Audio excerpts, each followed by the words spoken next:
Welcome to This Explainer. Today we're unpacking a sports story that honestly defies all conventional logic. It's a truly inspiring narrative. In the span of less than 12 months, an entire football league went from existing almost purely in the global shadows to becoming an absolute mainstream phenomenon. We are talking about a lightning-fast transformation that disrupted a century-old European sports monopoly. It's this incredible journey of raw ambition, sudden visibility, and the sheer undeniable gravity of one superstar who basically forced the entire globe to completely rethink where top-tier football could be played. Okay, let's dive into this because we really need to understand the sheer scale of this contrast. If we rewind to just before 2023, for most international fans, Saudi football was practically invisible. In the broader global ecosystem, leagues outside of Europe were often brushed off with that somewhat dismissive label of a retirement destination. A place where players in their late 30s might go for one final, quiet payday well out of the global spotlight. But cross that threshold into 2023, and the script completely flips. Literally overnight, the league became a daily, mainstream global conversation. The narrative shifted from a quiet exit strategy to a glaring spotlight on a highly ambitious, fiercely competitive project. Now you might be wondering, was there even a real football culture there to begin with? Well, absolutely. It's crucial to understand that before this massive global transformation, Saudi football was deeply respected within Asia and the Middle East. Hardcore followers of the sport already knew about their historical dominance in the AFC Champions League. The local fans were fiercely loyal, packing stadiums week in and week out. But globally, almost entirely invisible. If you were a fan outside the region, you probably couldn't name a single Saudi club, let alone find a way to watch a match. Television coverage in Western markets just wasn't a thing.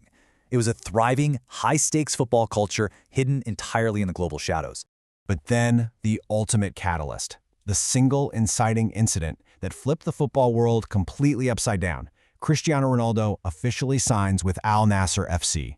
And guys, the reaction wasn't just a slight bump in interest. It was a digital earthquake. The moment the news broke, Al Nassr's official website actually crashed because of the sheer volume of international traffic. Within hours, official jersey sales broke regional records. Everyone wanted that blue and yellow kit. The internet absolutely exploded with this wild mix of reactions. Some laughed, some criticized it, but underneath all of that noise was this intense, undeniable curiosity. Suddenly, millions of fans were frantically scrambling to search for streaming options. So the crucial point is that this wasn't just about one guy kicking a ball in a new country. It was about what his presence signaled to the rest of the globe. His move sent a very distinct message to the football establishment. This league is serious. Ronaldo's arrival caused a massive psychological shift. It acted as a giant, flashing neon billboard to other top European stars in the prime of their careers, proving that this was a legitimate sporting project. And the dominoes quickly fell. We saw world-class players like Karim Benzema, Ruben Neves, and Sergej Milinkovic-Savic pack their bags and follow suit. It completely changed the mindset and the professional quality of the league literally overnight. And the definitive proof of that massive psychological shift is right there in the clubs themselves. Before this wave, casual fans globally couldn't name a single team. Today, clubs like Al Hilal, Al Ittihad, Al Ahly, and Al Nassr are instantly recognized in mainstream football discussions everywhere from London to Rio de Janeiro. Now, this wasn't entirely by accident, of course. This transformation was fueled by major strategic backing, specifically investment from the Saudi Public Investment Fund, which allowed these four historic clubs to bring in an unprecedented influx of talent. As famous names filled out the rosters, the tactical quality of the matches skyrocketed, elevating the entire competition. Naturally, where the world's biggest stars go, the heavy-hitting cameras follow. This brought a sudden and massive global media explosion that just completely redrew the sports broadcasting map. The league was no longer isolated to regional channels. International broadcasters who had previously ignored the Middle Eastern market entirely suddenly initiated massive bidding wars. We're talking broadcast deals in over 130 different territories worldwide. Furthermore, massive YouTube creators and top football analysts who usually focus strictly on the English Premier League began breaking down Saudi matches in primetime. The league became a permanent fixture in the global football news cycle. And what did all these millions of new viewers see when they finally tuned in? They saw the absolute heat in the stands. You've got to picture this. The stadiums were absolute cauldrons of noise. It was loud, it was deeply emotional, and it was unbelievably passionate. International fans tuning in just to catch a quick glimpse of Ronaldo were suddenly completely shocked by the fierce loyalty of these crowds. The stadiums were totally alive, pulsing with this wild, rhythmic energy, featuring massive stadium-wide tifos that outsiders never, ever expected to see. It was absolutely electric.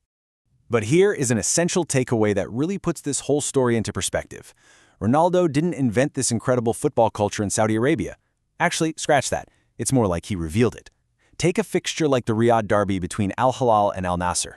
That is a historic clash steeped in decades of bad blood, deafening chants, and monumental stadium displays. All of that passion already existed. Ronaldo simply became the massive magnifying glass that forced the rest of the world to finally look at it and notice. He brought the international eyeballs, but the pure passion and deep-rooted football culture were already there, waiting to be seen. And this brilliantly illustrates just how powerful that magnifying glass actually was, especially when we look at the digital footprint.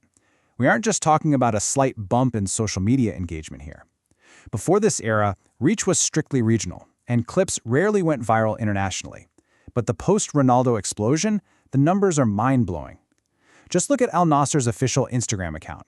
It rocketed from roughly 500,000 followers to over 20 million in a matter of months.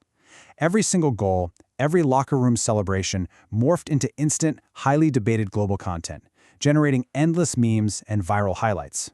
Now, with this unprecedented explosion of attention came a wave of intense skepticism that still sparks debate today.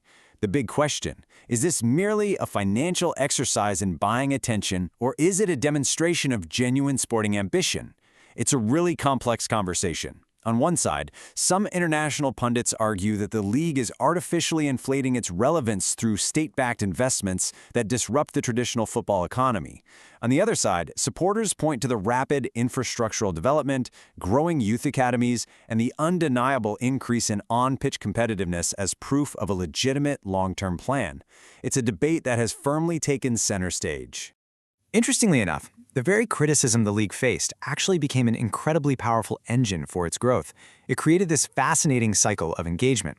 It starts with heavy criticism from traditionalists, which naturally breeds widespread controversy.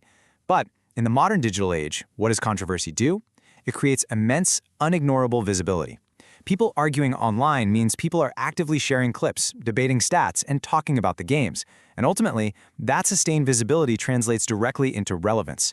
The pushback itself basically acted as free marketing, keeping the league firmly locked in the global headlines week after week.